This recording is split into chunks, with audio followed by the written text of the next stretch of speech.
مولاي صل وسلم دائما أبدا على حبيبك خير الخلق كلهم. بسم الله الرحمن الرحيم.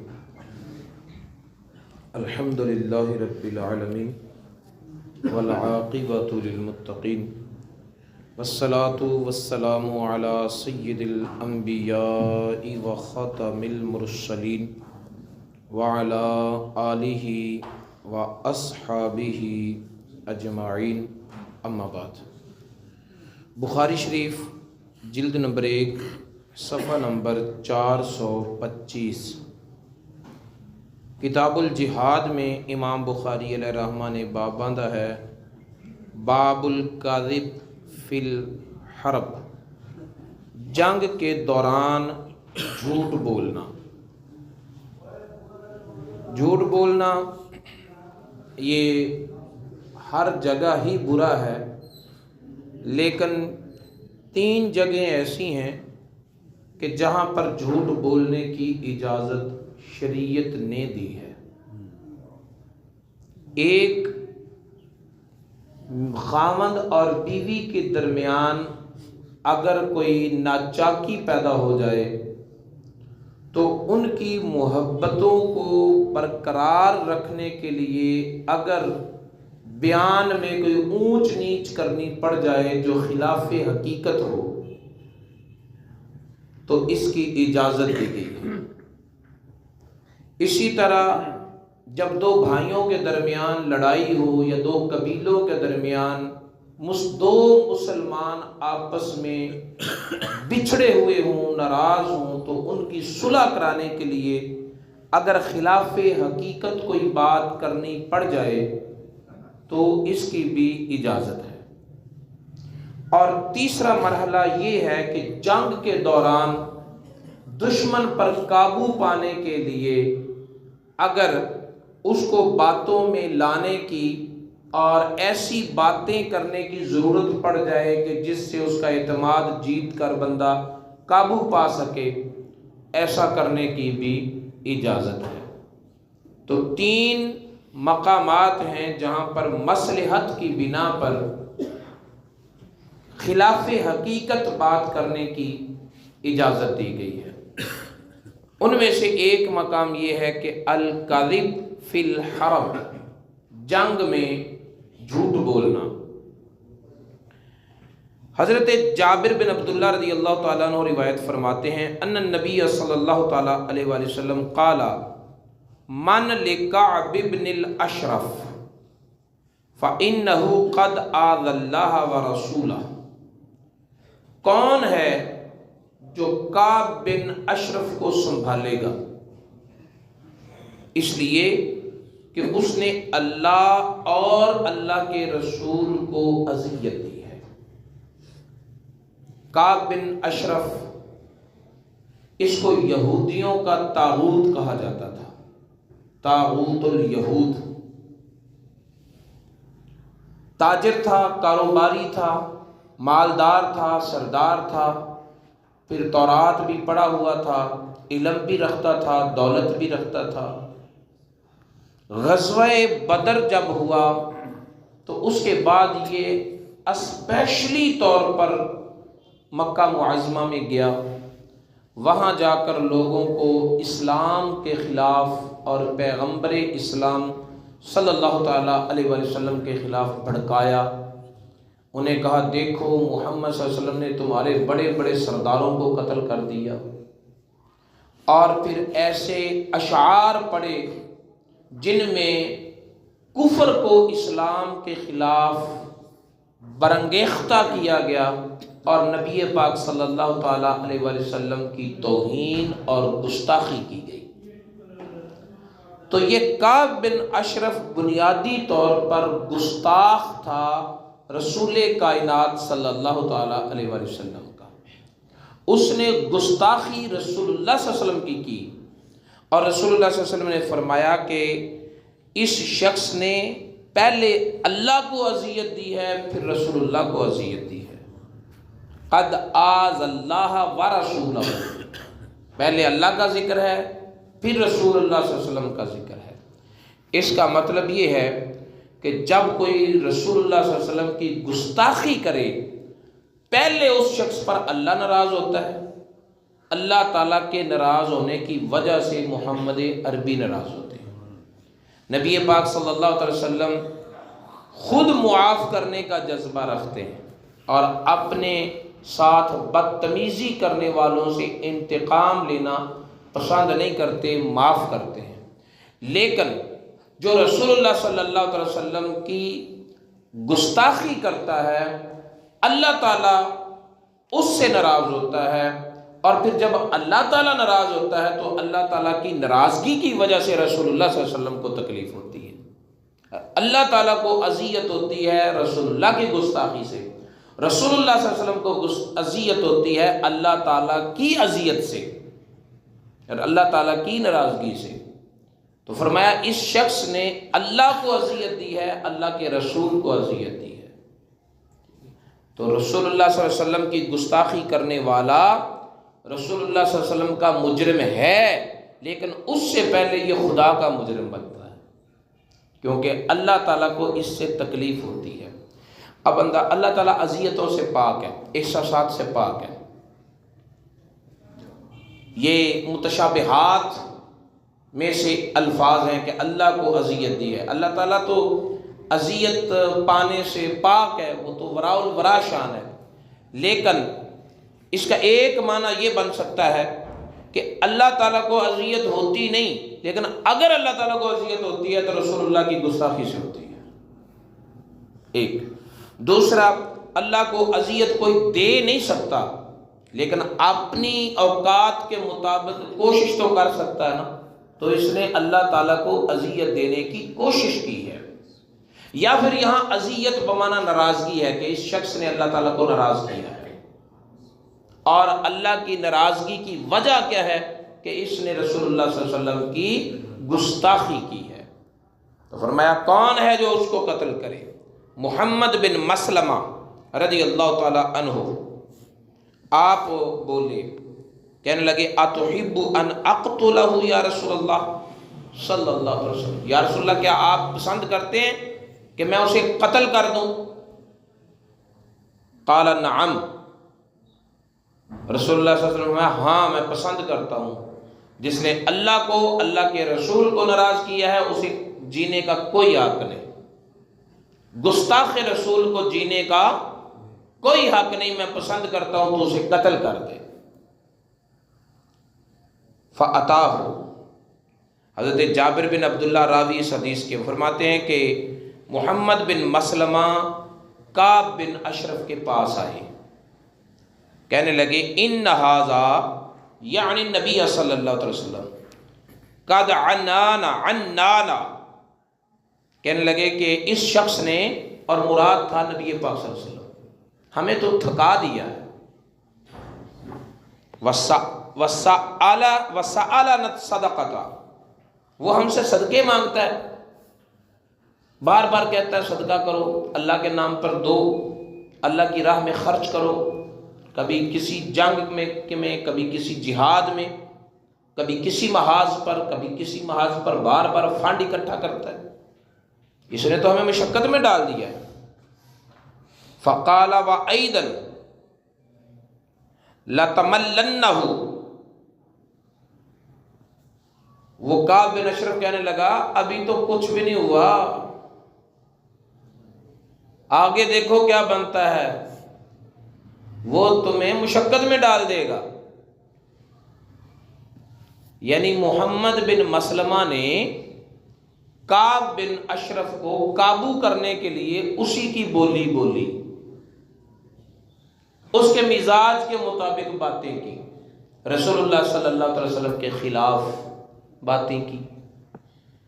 اب یہاں پر سوال پیدا ہوتا ہے کہ گستاخ رسول کو قابو کرنے کے لیے رسول اللہ صلی اللہ علیہ وسلم کی گستاخی کرنا جائز ہے؟ تو ایک اور مسئلہ بن گیا نا، ایک اور سوال پیدا ہو گیا۔ کعب بن اشرف نے رسول اللہ صلی اللہ علیہ وسلم کی گستاخی کی، محمد بن مسلمہ کعب بن اشرف کے پاس آئے ہیں اس کو قتل کرنے کے لیے، رسول اللہ کی گستاخی کرنے کی سزا دینے کے لیے، اور خود کیا کر رہے ہیں؟ اس شخص نے ہمیں تھکا دیا ہے، وہ بار بار ہم سے صدقے کے نام پر فنڈ کرتا ہے۔ محمد بن مسلمہ نے جب یہ کام کیا نا، یہ ساتھ والی اگلی حدیث ہے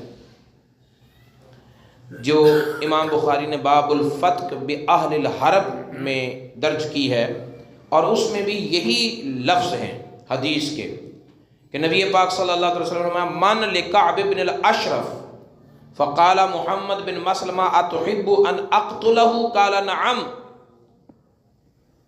محمد بن مسلمہ نے کہا یا رسول اللہ کیا آپ پسند کرتے ہیں میں انہیں قتل کر دو اس شخص کو؟ فرمایا ہاں قتل کر دو۔ اسی وقت محمد بن مسلمہ نے رسول اللہ صلی اللہ علیہ وسلم سے عرض کی تھی فَأْذَن لِّي فَأَقُولَ، یا رسول اللہ پھر آپ مجھے اجازت دے دیں میں اس کو قابو کرنے کے لیے جو بھی بات کروں مجھے معاف ہونی چاہیے۔ یہ پہلے ہی محمد بن مسلمہ نے رسول اللہ سے معافی مانگ لی تھی اور اجازت لے لی تھی کہ یا رسول اللہ اگر اس کو قابو کرنے کے لیے مجھے خلاف حقیقت کوئی بات کرنا پڑ جائے، اسلام کے خلاف یا پیغمبر اسلام کے خلاف یا کوئی ایسی بات کرنی پڑ جائے تو پھر آپ مجھے معاف کر دیں، اجازت دیں اس کی۔ تو رسول اللہ صلی اللہ علیہ وسلم نے قد فعلت، تو میں نے معاف کر دیا تجھے اجازت ہے کہ اس شخص کو گستاخی کی سزا دینے کے لیے، مزہ چکھانے کے لیے جو تو ہیلہ اختیار کرنا چاہے تجھے اجازت ہے۔ لہذا محمد بن مسلمہ اب اگر اس طرح کی گفتگو کر رہے ہیں تو اس گفتگو کرنے سے پہلے اجازت لے چکے ہیں۔ کیا آج کوئی شخص ایسا طریقہ اختیار کر سکتا ہے؟ آج کسی گستاخ رسول کو سزا دینے کے لیے رسول اللہ صلی اللہ علیہ وسلم کے بارے میں ایسے لفظ کوئی بول سکتا ہے؟ قطعی طور پر نہیں، کیونکہ اپنی ذات کے حقوق اگر معاف کرنے کی اتھارٹی رکھتے ہیں تو وہ رسول اللہ صلی اللہ علیہ وسلم خود رکھتے ہیں۔ آپ اپنے کسی بھی امتی کو، صحابی کو جو چاہے اجازت دے دیں، آپ کو حق حاصل ہے۔ آج کسی بڑے سے بڑے مفتی کو، بڑے سے بڑے غوث کتب ابدال کو، نہ اہل طریقت میں سے نہ اہل شریعت میں سے کسی کو کوئی حق حاصل نہیں ہے کہ وہ اس طرح کی ہیلہ سازی اختیار کرنے کی کسی کو اجازت دے۔ کوئی اجازت نہیں ہوگی۔ کوئی بندہ جنگی ہیلہ سازی کے طور پر بھی اسلام اور پیغمبر اسلام کے خلاف زبان نہیں کھول سکتا۔ بالخصوص نبی پاک صلی اللہ علیہ وسلم کے بارے میں یہ کسی طرح کی کوئی گستاخی نہیں کی جا سکتی۔ محمد بن مسلمہ نے ایسا کیا تو انہوں نے رسول اللہ صلی اللہ علیہ وسلم سے اجازت لے کر کیا۔ آج رسول اللہ صلی اللہ علیہ وسلم حیات ہیں لیکن ظاہری زندگی کے ساتھ تو حیات نہیں ہے۔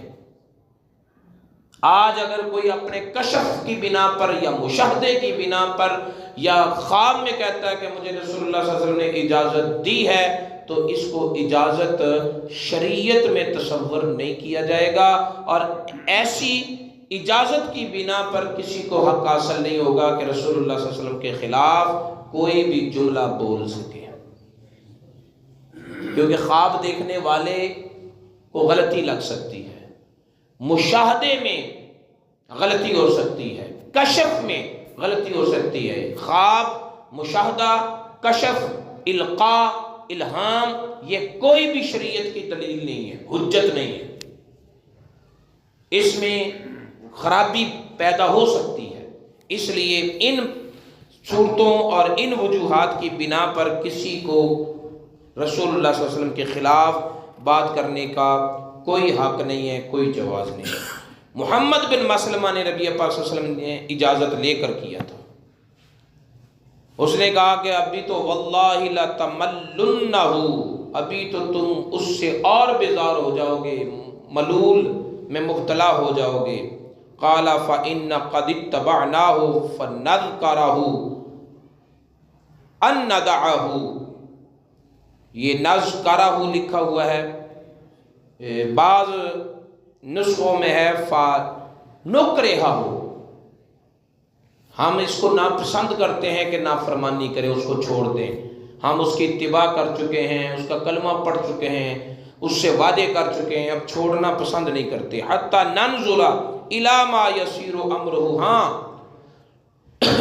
دیکھیں گے کہ اس کا معاملہ کدھر کو جاتا ہے، فتح پاتا ہے، شکست کا منہ دیکھتا ہے، اس کے حالات ابھرتے ہیں یا اس کے حالات جو ہیں وہ دن بدن جو ہیں وہ پستی کی طرف جاتے ہیں، ہم دیکھیں گے، انتظار کریں گے۔ فَلَمْ يَزَلْ يُكَلِّمُهُ حَتَّى اسْتَمْكَنَ مِنْهُ، محمد بن مسلمہ کعب بن اشرف کے ساتھ اسی طرح کی باتیں کرتے رہے یہاں تک کہ کعب بن اشرف کو اس پر اعتماد ہو گیا اور محمد بن مسلمہ نے کعب بن اشرف پر قابو پا لیا۔ جب قابو پا لیا فقتلہ، اور اسے قتل کر دیا، جس سے یہ پتہ چلا کہ گستاخ رسول کی صرف ایک ہی سزا ہے کہ اس کو جینے کا کوئی حق نہیں، اس کو جینے کا کوئی حق نہیں۔ نبی پاک صلی اللہ علیہ وسلم نے کعب بن اشرف مسلمان نہیں تھا، یہودی تھا۔ رسول اللہ صلی اللہ علیہ وسلم کے ادب و احترام، تعظیم و توقیر کے احکام مومنوں کو دیے گئے ہیں، تو وہ تو مسلمان ہی نہیں تھا، احکام اسلام کا پابندی نہیں تھا، پھر بھی رسول اللہ کی گستاخی کی بنیاد پر اسے قتل کر کے یہ بتا دیا گیا کہ کوئی مسلمان ہو یا کافر ہو، اسلام کو مانے یا نہ مانے، اگر پیغمبر اسلام کی گستاخی کرے گا تو یہ اس جرم کی سزا اس کو دی جائے گی، اور اس جرم کی یہی سزا ہے کہ اسے قتل کر دیا جائے، اپنا ہو یا بیگانہ، اسلام کے دائرے میں ہو یا دائرے سے باہر، اوورال پوری دنیا کے لیے یہی حکم ہے کہ اگر کوئی دنیا کے کسی کونے میں بھی رسول اللہ صلی اللہ علیہ وسلم کی گستاخی کرتا ہے تو مسلمانوں کو حق ہے اور مسلمانوں پر لازم ہے کہ اس گستاخ کا سر تن سے جدا کریں اور اس کو قتل کریں، واصل جہنم کر دیں۔ یہی اسلام کا ضابطہ ہے، اور ابن تیمیہ نے اس بات پر تفصیل کے ساتھ لکھا، اور یہ فتویٰ بھی ابن تیمیہ کا ہے کہ اگر کوئی رسول اللہ صلی اللہ علیہ وسلم کی گستاخی کرتا ہے تو وہ کافر بھی ہوگا تو اس پر سزا جاری کی جائے گی، اس لیے کہ اگر اس نے اسلام کو نہیں مانا تو اس کی مرضی نہیں مانا، یہ حق اس کو کس نے دیا ہے کہ وہ پیغمبر اسلام کی عزت اور ناموس سے کھیلے اور توہین کرے۔ اگر اپنے نبی کا کلمہ پڑھ کر پھر اس کی عزت پر پیرا نہ دے سکے تو اس قوم کو جینے کا خود ہی حق نہیں ہے۔ جیسے امام مالک نے یہ فتویٰ دیا تھا کہ اگر گستاخ رسول زندہ ہو تو مسلمانوں کو چاہیے کہ خود مر جائیں، کہ تمہارے نبی کی گستاخی کرنے والا جی رہا ہے، زندہ ہے، اور تم بھی زندہ ہو، ایسی امت کو پھر جینے کا کیا حق ہے جو اپنے نبی کی عزت پر پیرا نہ دے سکے۔ رسول اللہ صلی اللہ علیہ وسلم کی اس حدیث مبارکہ سے، بخاری شریف کے اس روایت سے یہی ثابت ہوا کہ نبی پاک صلی اللہ علیہ وسلم کے کسی گستاخ کو بھی زندہ نہیں چھوڑا جائے گا۔ اللہ تعالیٰ کی بارگاہ میں دعا ہے نبی پاک صلی اللہ علیہ وسلم کی تعلیمات کو سیکھنے اور ان پر عمل پیرا ہونے کی توفیق عطا فرمائے۔ مولاي صل وسلم دائما أبدا على حبيبك خير الخلق كلهم